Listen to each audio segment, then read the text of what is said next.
All right, we should be on right now. I got a green light on the bottom here. It's just funny; it doesn't line up as quickly as it should with the YouTube page. So right now, it's still telling me it's warming up, and I just have to double check that.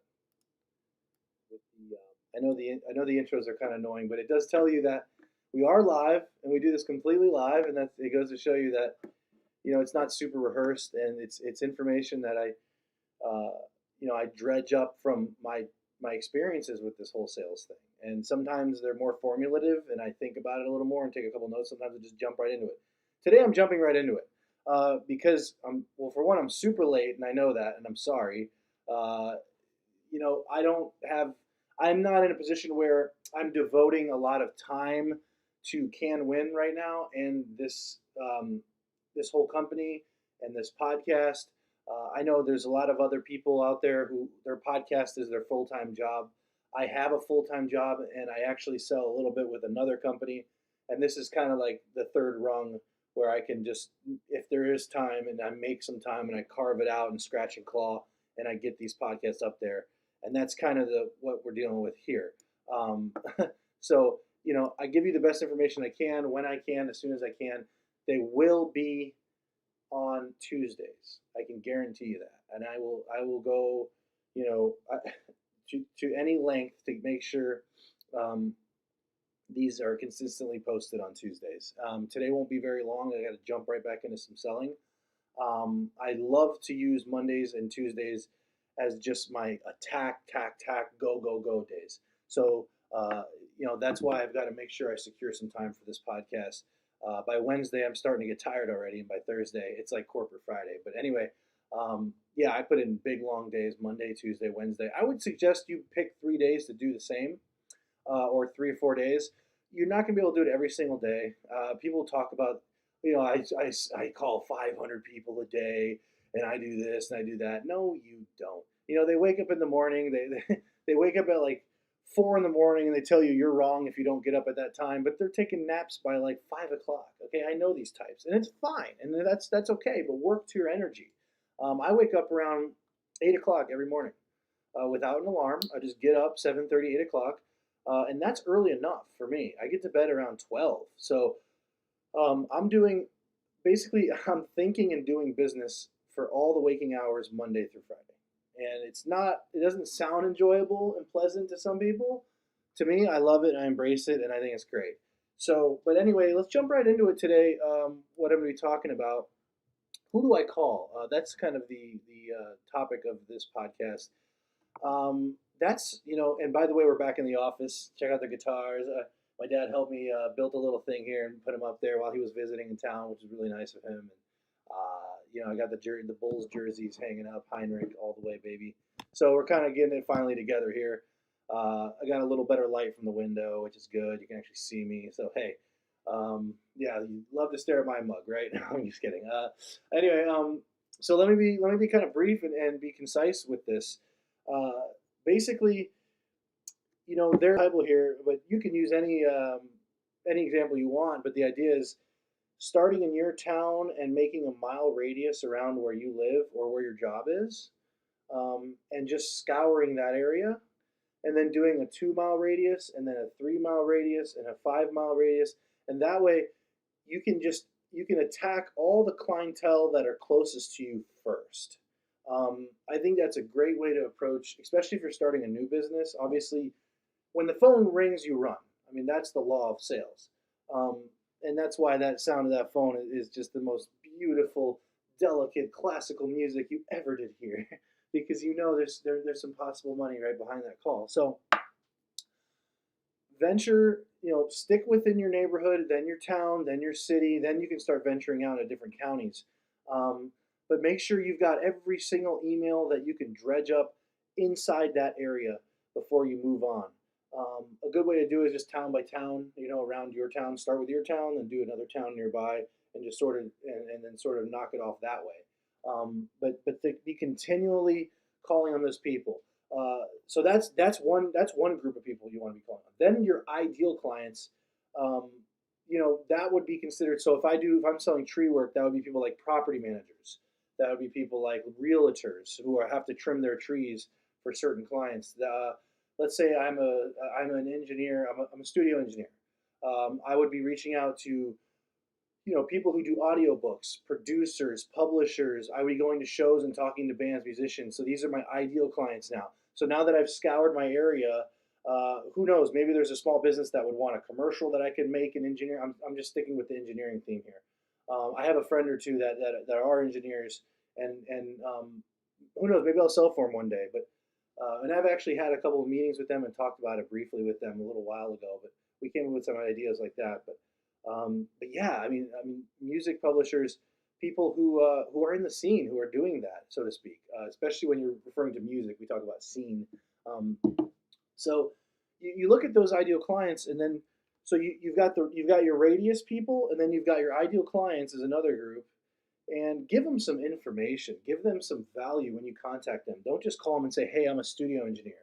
Tell them, "Hey, look, I make commercials for companies, and it increases their revenue by 25% based on what I've read and seen. If you're willing to invest this much money, this is how much return you can get." And then going into the types of commercials you make and da da da. So give them some value, give them some statistics, give them some numbers. Know your numbers backwards and forwards. That's really important. Um, Again, so I'll go to the tree work because that's what I do. And I'll have a little more information about that. Say you're in a specific county, okay, and they require permitting for this works for construction people and all types of people that are in that kind of work. Have that information for them. Call them up and say, "Hey, look, I know that you need permits for tree work on this property because I'm doing something nearby that requires a permit. If you have any ideas of what you might be trimming, or if you have any unmet landscaping concerns, we're available, and I have no problem reaching out and setting up that appointment with you to get that permit. Or I have some arborists that can call you, or you can call them, and they can set up a review for you, a report, whatever the case may be. But give them some information. Give your clients something to really embrace and educate them. Then you're going to start positioning yourself as an authority to your clientele, to your small circle around your company.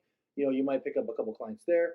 Now you're calling ideal clients, just in 5 counties around where you live. Start calling on the people that you know are buying what you're buying. Why aren't they buying it from you? That group. And then once you've done all that work, and then you're going to have a lot of business by then if you're doing this correctly. If you follow different ideas of how to email them, how to follow up, what language to use, what language not to use, when to talk about price. This will be more podcasts and I've talked about a couple of these things, but we're going to reiterate a lot in this podcast because I'm sure I'm going to continue learning about it. And there's always more information that you can talk about with this stuff. You can really go down the wormhole, go down far and stay down long, and then just like, just get burned out pretty easily. So that's why, based on the last couple of podcasts, block out time and make sure you're doing certain things to keep your energy level high. Make sure you're getting plenty of nice rest on the weekend. You should have enough work. I love that. I love that saying. Enough work Monday through Friday, where you're set. You don't have to work on the weekends, and you're not worried about working on the weekends. Sometimes I work on Saturdays just because, well, we're in a busy season or in a rush, and I've got a work problem. I kind of like it. I'm a bit of a workaholic, which is not so great, but it keeps me out of trouble, I guess. But keeps me from playing these awesome guitars too, which is kind of upsetting. But that's neither here nor there. Anyway, okay. So you got your mile radius around your business. You've got your ideal clients. The next people is just everybody else. Everybody else. Every email, like I said, if you're making a radius around your business, 1 mile, 2 miles, 5 miles, and you're looking for all those emails, now you're going to do that with all the different counties. And if you're selling tree work, don't just sell to the property managers, right? That's your ideal client, but that's what all the other tree companies, paint companies, construction companies, handrail companies, gutter companies, marketing people, they're just getting attacked and bombarded by all these different salesmen. So, and there's a book on that theory, is like Blue Water or Blue Ocean, I believe, something with that in the title. But the idea is, the red ocean is where all the sharks are feeding and the water's bloody, and there's a lot of action there, and you can get jobs in the red water. But if you go out further or go to different people that you wouldn't typically think need tree work, excuse me, but they really, really do. People like doctors or dentists, follow the money. All right, you go around the diamonds, you might get some diamond dust. So Call on those doctors, call on those insurance agents and those insurance companies. Even if you are selling painting, look, an insurance building needs paint too once in a while. So have all those people and make sure you message them. Stay consistent. Message them once every 3 months. Tell them, look, this is what we're doing this month, or hey, we got a special, or we're doing this, and think of different ideas of how you can approach those people to sell to them. I hope some of this is sticking and working and making sense and helpful. That's the whole reason I'm doing this, getting on here so I can help. But again, if you do think we should continue the conversation about who you should call on and how you should call on them, let's talk. I've got all types of different pay structures that I'm working out right now for my coaching. I've got specials.